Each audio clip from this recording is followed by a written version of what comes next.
ये सारा जो सेंटेंसेस है इसको देखकर पहचानना है कि ये एक्टिव है या पैसिव फॉर्म में है। अगर इनमें से कोई एक्टिव फॉर्म में है तो उसको पैसिव वॉइस में कन्वर्ट करना है, और अगर पैसिव है तो इसको एक्टिव वॉइस में कन्वर्ट करना है। This what we have to do with this sentences. Question number 38 में आइए। It is the time to publish this novel. कैसे बनाओगे? याद है हम लोग मिसलिनियस कैसे पढ़े थे? इट इज द टाइम से शुरू होता है तो सबसे पहले तो यही कर देंगे, इट इज द टाइम लिख देंगे। अब इट इज द टाइम लिखने की ठीक बात करेंगे क्या? फॉर लिखना जरूरी है।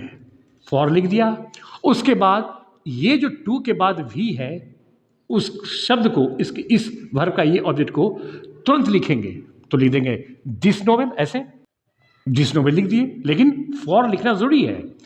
अब उसके बाद टू प्लस भी वन है, टू बी भी थ्री कर देंगे ऐसे, टू बी पब्लिश्ड। क्या हो जाएगा? ये एक्टिव वॉइस था, उसको पैसिव वॉइस में कन्वर्ट हम लोग ये किए। It is a time for this novel to be published. अब आ जाइए 39 में। Was mister Gupta being flattered with oily tongue by her for her personal gains. अब पहले तो ये पहचानो कि ये एक्टिव वॉइस है या पैसिव वॉइस है। तो देखो, was mister Gupta being flattered, was है, फिर बीइंग है, V3 है। अब याद करो, was being V3 auxiliary verb कहाँ तुम पढ़े थे? तो तुम देखोगे पास्ट कंटिन्यूअस टेंस के पैसिव वॉइस में पढ़े थे। तो ये तो पास्ट कंटिन्यूअस का पैसिव वॉइस है, यानी इसको वापस एक्टिव वॉइस में करना है। अगर सेंटेंस पैसिव रहता है तो उसको एक्टिव वॉइस में कैसे कन्वर्ट करते हैं? तो जब कभी भी क्वेश्चन पैसिव वॉइस में हो तो सबसे पहले क्वेश्चन में देखो, ढूंढो कि बाई प्लस एजेंट क्या है। तो बाई एजेंट यही है। अब वापस हम लोग को एक्टिव वॉइस बनाना है। अब इसी एजेंट से ही एक्टिव वॉइस शुरू होगा, ये बात याद रखना। अब ये चूंकि पास्ट कंटिन्यूअस टेंस का पैसिव है तो उसका एक्टिव वॉइस क्या था? Subject plus was verb plus B4 formula आगे बनाइए।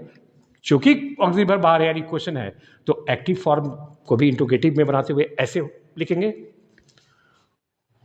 लेकिन याद रखना इसी से सेंटेंस शुरू करना है। तो सेंटेंस हो जाएगा, was she flattering mister Gupta for her personal gains. Past continuous tense का एक्टिव वॉइस यही है ना, subject plus was verb plus B4। तो किए, चूंकि प्रश्न है तो वॉच को सब्जेक्ट के पहले ले आए, वॉज सी, अब वर्ब में लगाए, फ्लैटरिंग उसके बाद ऑब्जेक्ट मिस्टर गुप्ता फॉर हर पर हो गया। अब आ जाइए क्वेश्चन नंबर 40 में। What will disturb you here. तो क्या करना चाहता है? What will disturb you here, तुम्हें क्या यहां पर डिस्टर्ब करेगा। अब ये एक्टिव है या पैसिव है? ये एक्टिव वॉइस है।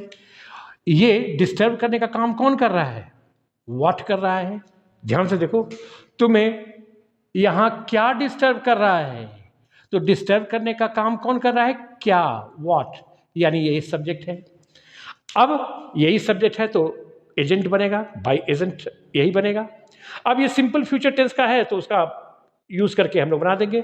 तो जब एक्टिव वॉइस ये है तो सब हम क्वेश्चन में क्या ढूंढेंगे? ऑब्जेक्ट। पहला वर्ब के ठीक बाद जो है ऑब्जेक्ट, तो इसी से सेंटेंस शुरू करेंगे और सिंपल फ्यूचर टेंस का फॉर्मूला लगाकर पैसिव वॉइस ऐसे बना देंगे। तो इतना तो हो गया। You will be disturb, simple future tense में ही होता है, ऑब्जेक्ट को लिख दिए, फिर शैल विल दोनों में से कोई एक, फिर बी, फिर V3। अब उसके बाद बाय प्लस एजेंट। एजेंट कौन बनता है? सब्जेक्ट ही एजेंट बनता है। इसमें सब्जेक्ट क्या है? व्हाट है, तो बाय व्हाट ऐसे लिख दे। बाय व्हाट एजेंट हो गया, सब्जेक्ट ही ना एजेंट बनता है, तो बाय व्हाट एजेंट, बाय के बाद व्हाट लिख दिए। तो कहता है कि ठीक है, कायदे से तो यही होना चाहिए, लेकिन इस बाय व्हाट को अंत में नहीं लिखेंगे, बल्कि कहां लिखेंगे? शुरू में लिखेंगे। ऐसे बाय व्हाट यहां पर लिखेंगे। ऐसा क्यों? क्योंकि माना कि ये एजेंट है, लेकिन व्हाट क्या है? एक WH वर्ड है। WH वर्ड किसी भी सेंटेंस में कहां पर रखा जाता है, कहां पर लिखा जाता है? What is the position of a WH word in a sentence. Sentence में WH वर्ड का स्थान कहां होता है? In the beginning of a sentence, sentence के बिल्कुल शुरू में। तो ये कुछ नहीं, जैसे सिंपल फ्यूचर टेंस का बनता है पैसिव बनाए, केवल इस बाय व्हाट को अंत में न लिखकर हम लोग शुरू में लिख देंगे ऐसे। तो इसका पैसिव वॉइस क्या हो जाएगा? बाय व्हाट अब चूंकि ये प्रश्न है, तो प्रश्न है, WH पर लगा हुआ तो प्रश्न है, तो ये ऑक्सिलरी वर्ब भी तो यू के पहले आएगा, तो यू विल ना करके हम क्या कर दिए, विल यू। समझते रहना, विल यू, तो क्या हो जाएगा, by what will you be disturb. बस, I hope you understand this. अब देखो, देखने में जटिल लग रहा है, लेकिन ध्यान से समझना, व्हाट वाले में बहुत सारे प्रॉब्लम्स होता है, तो उसको ध्यान से। तो यही है, bye what will you be disturb, 40 का हो जाएगा, एक्टिव है, पैसिव वॉइस हो गया। अब आगे आइए, question number 41, Rohit has not hurt anyone with his harsh words. कहता है रोहित जो है किसी को हर्ट नहीं किया आपने। अब बताओ ये कौन सा टेंस है, तो सब्जेक्ट प्लस हैज है प्लस V3 है, एक्टिव है, प्रेजेंट परफेक्ट टेंस का एक्टिव वॉइस है, तो एक्टिव वॉइस है तो पैसिव वॉइस कैसे बनेगा। तो पैसिव वॉइस को पहले तो प्रेजेंट परफेक्ट टेंस में क्या होता है, हैज हैव के बाद बिन और V3 लगाते हैं।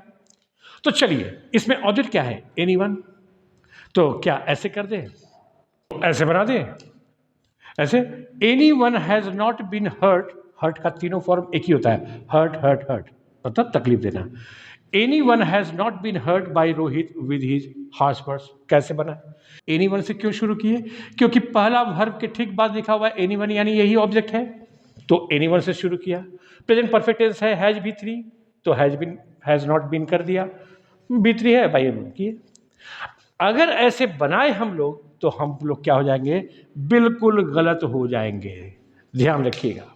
क्यों, अब याद करो मिसलेनियस केसेस में पढ़े थे, जब किसी भी सेंटेंस का ऑब्जेक्ट हो, एक्टिव वॉइस का ऑब्जेक्ट एनीवन हो, तब हम लोग पैसिव वॉइस नो वन से शुरू करते हैं, ऐसे शुरू करते हैं, नो वन से, no one has been hurt. अब चूंकि, और जब एनीवन ऑब्जेक्ट हो एक्टिव वॉइस का, तो हम लोग पैसिव वॉइस शुरू करते हैं किसी से, नो वन से, और नो वन एक निगेटिव वर्ड है, तो नो वन के बाद नॉट लगेगा ही नहीं, तो हो जाएगा no one has been hurt. बाकी सब जैसे करते हो करो, by Rohit with his harsh words, ऐसे, by Rohit with his harsh words, यानी पूरा पैसिव वॉइस कैसे करोगे, no one has been hurt by Rohit with his harsh words. अब ये सही हुआ। अब 42 में आ जाओ, वन मस्ट कन्फेस वंस, तो मस्ट है, मोडोलॉगी वर्ब है, एक्टिव वॉइस है, तो पैसिव वॉइस में हम लोग क्या करते हैं, मोडोलॉगी वर्ब में बी लगा देते हैं, V3 लगाते हैं, पैसिव वॉइस बन जाएगा।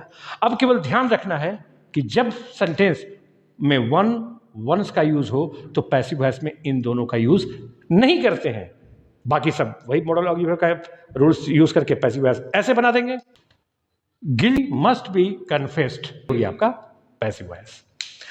अब क्वेश्चन नंबर 43 में आ जाइए, the team includes not only Rohit but his younger brother also, यही है। अब ये एक्टिव है कि पैसिव है, द टीम इंक्लूड्स, यानी पहला वर्ब है इंक्लूड, उसमें एस लगा हुआ है, यानी सिंपल प्रेजेंट टेंस का है, तो पैसिव वॉइस का ये एक्टिव वॉइस है। अब हम लोग को पैसिव वॉइस बनाना है, तो इसका वर्ब ऑब्जेक्ट क्या है, टीम जो है इंक्लूड करता है ना केवल रोहित को बल्कि उसके यंगर ब्रदर को भी, यानी यहां से लेके not only Rohit but his younger brother also, ये पूरा ऑब्जेक्ट हो गया, यानी आपको इसी से सेंटेंस शुरू करना है। जब एक्टिव रहता है तो पहले ऑब्जेक्ट खोजते हैं क्वेश्चन में और उसी से सेंटेंस शुरू करते हैं, ऑब्जेक्ट मिल गया, अब इसी से पहले सेंटेंस शुरू करते हैं, बाकी इज एम आर V3 लगाकर बनाएंगे ऐसे। तो देखो अभी तक तो हम ऑब्जेक्ट लिख दिए, not only Rohit but his younger brother also, object हो गया सिंपल प्रेजेंट टेंस का। अब इज एम आर V3 लगाना है, बोलो इज एम आर, तीनों में से क्या लगाओगे, तो ये भी पढ़े थे, not only but also say जब दो सब्जेक्ट जुड़ा रहता है तो नज़दीक वाले के मुताबिक, हालांकि अभी तो दोनों सिंगुलर ही हैं, तो इज कीजिए, इज, अब बोलो इंक्लूडेड, इंक्लूडेड ऐसे लिखे। अब आगे क्या लिखे, क्या सब्जेक्ट तो अभी है द टीम, तो क्या बाय द टीम लिख दें, हरगिज नहीं, क्या लिखेंगे, इन दिस टीम लिखेंगे, इन दिस टीम। क्यों कि अब देखो यहां पर बाय नहीं इन लगाएंगे, क्योंकि हम लोग हाँ ये वॉइस में पढ़े थे, स्पेशल केसेस ऑफ वॉइस में कुछ वर्ब्स होता है बाय प्लस एजेंट ही पैसिव वॉइस में लगाते हैं, लेकिन कुछ वर्ब्स के साथ बाय प्लस एजेंट नहीं लगाते हैं, उस वर्ड का, उस वर्ब का एप्रोप्रिएट प्रीपोजिशन प्लस एजेंट लगाते हैं। याद आता है? Known to, married to, passive voice में, एक्टिव वॉइस में कोई प्रीपोजिशन नहीं, बट पैसिव वॉइस में बाई न लगा करके इन शब्दों के साथ ऐसे प्रीपोजिशन हम लोग याद किए थे। Known to, married to, irritated at, vexed at, pleased with, impressed with, content in, उसी में पढ़े थे इंक्लूडेड इन, तो इंक्लूडेड बाई नहीं, ऐसे करो। Not only Rohit but his younger brother also is included in this thing. हो गया? अब question number 44, whom do you blame for this? क्या करना चाह रहे? सिंपल प्रेजेंट टेंस है, डू देखे, समझ गए? सिंपल प्रेजेंट टेंस है, तुम किसे इसके लिए दोषी मानते हो या ठहराते हो? तुम किसे इसके लिए दोषी ठहराते हो? ऐसा ही कुछ। अब इसमें दोषी ठहराना ब्लेम है, ये काम कौन कर रहा है? यू, यानी यू ही, ये सब्जेक्ट है, ये यू जो है सब्जेक्ट है, तो ये बाई प्लस एजेंट बन जाएगा। इतना तो समझ रहे हो? अब इसमें ऑब्जेक्ट क्या है सोचो। तो whom do you blame for this fault? तुम किसे दोषी इसके लिए ठहराते हो? तो ब्लेम का मतलब दोषी ठहराना, दोषी ठहराने का असर किस पर पड़ रहा है? whom पर, यही ऑब्जेक्ट है। अब चूंकि WH वर्ड है इसलिए शुरू में लिखा हुआ है, यानी चूंकि ऑब्जेक्ट हम लोग पकड़ लिए, यानी इसी से शुरू करेंगे। अब इसी से शुरू करेंगे passive voice simple present tense का, तो ये ऑब्जेक्टिव केस सब्जेक्टिव केस में बदल जाएगा, क्योंकि शुरू इसी से करना है। तो क्या हो जाएगा? हु इज ब्लेम्ड, उसके बाद सब्जेक्ट यू है तो बाय यू करो, बाय यू फॉर दिस, यही हो गया। Who is blamed by you for this. अब क्वेश्चन नंबर 45 में आ जाइए। His super performance amazed everyone, ये एक्टिव वॉइस है, सब्जेक्ट है, V2 है, ऑब्जेक्ट है। तो जब भी सेंटेंस एक्टिव हो तो ऑब्जेक्ट ढूंढना शुरू करो और उसी से पैसिव वॉइस शुरू करेंगे। पहला वर्ग के बाद ये है तो इसी से एवरीवन से शुरू करेंगे। सिंपल पास्ट टेंस है, वॉज, वर, V3 लगाकर ऐसे बनाएंगे। तो एवरीवन वॉज अमेज्ड हो गया, ऑब्जेक्ट लिखा, ऑब्जेक्ट वॉज, फिर V3 लिखे। अब V3 के बाद बाय प्लस एजेंट, एजेंट क्या सब्जेक्ट में जाता है, तो बाय हिज सुपर परफॉर्मेंस लिख दें? बिल्कुल नहीं। क्या लिखेंगे? Amazed at his super performance, ऐसे एट हिज सुपर परफॉर्मेंस। अब क्यों ऐसा किए? याद करो, स्पेशल केसेस ऑफ वॉइसेस में हम लोग यही पढ़े थे, कुछ वर्ड्स के साथ बाय प्लस एजेंट नहीं बल्कि एप्रोप्रिएट प्रीपोजिशन लगाते हैं। Known to, married to, amazed at, amazed by नहीं होता है, अमेज्ड एट, और भी था included in, impressed with, pleased with, वो सारा देख लेना, सरप्राइज्ड एट, ये सारा सब ध्यान में रखना, तो तुमको याद रखना होगा उसको। तो अमेज्ड के साथ बाय नहीं एट लगाते हैं प्रीपोजिशन, तो यही हो जाएगा। Now 46, Sachin was married to Anjali amidst the chanting of sacred mantras according, जो भी है उसका लंबा सेंटेंस से कोई लेने देना हमको है नहीं। हम लोगों को देखना है सचिन वॉज मैरिड, वॉज लगा हुआ है, V3 लगा हुआ है, यानी सिंपल पास्ट टेंस का पैसिव वॉइस, ठीक है ना। अब इसके बाद मैरिड के बाद टू अंजलि लिखा हुआ है। जब ये पैसिव वॉइस है, Sachin was married to Anjali, जब पैसिव वॉइस है तो टू बाई क्यों नहीं लिखा हुआ है?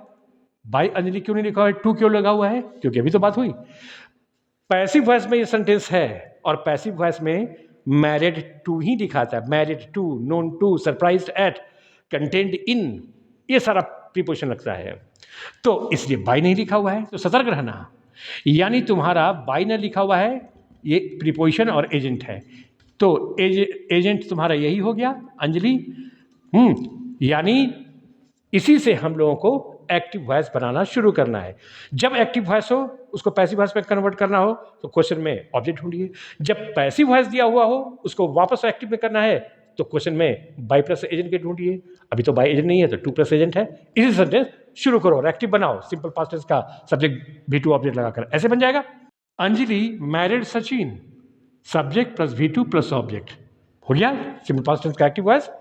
अब एक्टिव वॉइस में यहां टू नहीं लगा देना, क्योंकि पैसिव वॉइस में सिर्फ प्रीपोजिशन लगाते हैं, married to, known to, content in, impressed with.